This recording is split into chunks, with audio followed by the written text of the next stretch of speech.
Hi everyone, ಇವತ್ತು ಬೆಳಗ್ಗೆನೇ ಎದ್ದು ರೆಡಿಯಾಗಿ ಕಾಲೇಜ್ ಕಡೆ ಹೊರಟೆ. ಆ್ಯಕ್ಚುಲಿ ಇವತ್ತು ನನಗೊಂದು ಎಕ್ಸಾಮ್ ಡ್ಯೂಟಿ ಇತ್ತು, ಎಕ್ಸ್ಟರ್ನಲ್ ಆಗಿ ಲ್ಯಾಬ್ದು. ಅದಕ್ಕೆ ಅಂತ ಸೆಂಟರ್ಗೆ ಹೋಗ್ತಾ ಇದ್ದೆ. ಸೊ ಇದು ತುಮಕೂರಿಂದ ಆಚೆ ಇದೆ. ಆಯ್ತು ಸರಿ ಅಂತ ಬಸ್ ಇಟ್ಕೊಂಡು ಹೊರಟೆ. ಸೊ ಯಾವ ಸೆಂಟರ್ ಅಂದರೆ ನವೋದಯ ಸ್ಕೂಲ್ ಅಂತ. ಇದು ಕಂಪ್ಲೀಟ್ ಸೆಂಟ್ರಲ್ ಗೌರ್ಮೆಂಟಿಂದ ನಡೀತಾ ಇರುತ್ತೆ. ಆ್ಯಂಡ್ ಇದು CBSE ಸ್ಕೂಲು.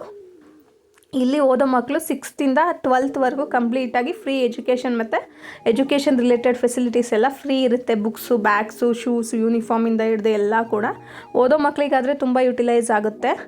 ಸೊ ನೆಕ್ಸ್ಟು ಇಲ್ಲಿ ಎನ್ವಿರಾನ್ಮೆಂಟ್ ಕೂಡ ಚೆನ್ನಾಗಿತ್ತು.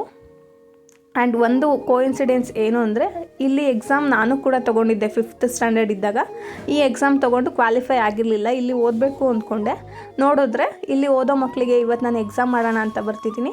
ಸೊ ಯಾವ ಥರ ಆಗುತ್ತೆ ನೋಡಿ ವಿಷಯಗಳು. ಯಾವತ್ತೇ ಆಗಲಿ ನಾವು ಏನೇ ಒಂದು ಟ್ರೈ ಮಾಡ್ತಿದ್ದೀವಿ ಅಂದರೆ ಟ್ರೈ ಮಾಡೋದಂತೂ ಬಿಡಬಾರ್ದು. ಇವತ್ತಾಗಿಲ್ಲ ಅಂದರೆ ಮುಂದೆ ಒಂದು ದಿವಸ ಆಗುತ್ತೆ.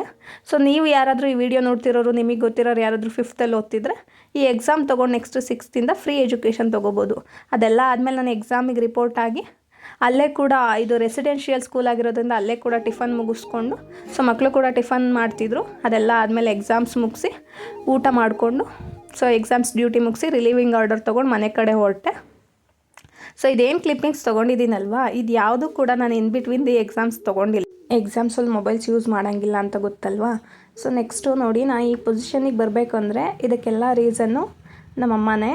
So big thanks to her. ಇವತ್ತು ನನಗೆ ತುಂಬ ಖುಷಿ ಆಗ್ತಿದೆ ಈ ಥರ ಒಂದು ವಿಷಯ ಆಗಿದ್ದಕ್ಕೆ. ಓಕೆ, ಬಾಯ್.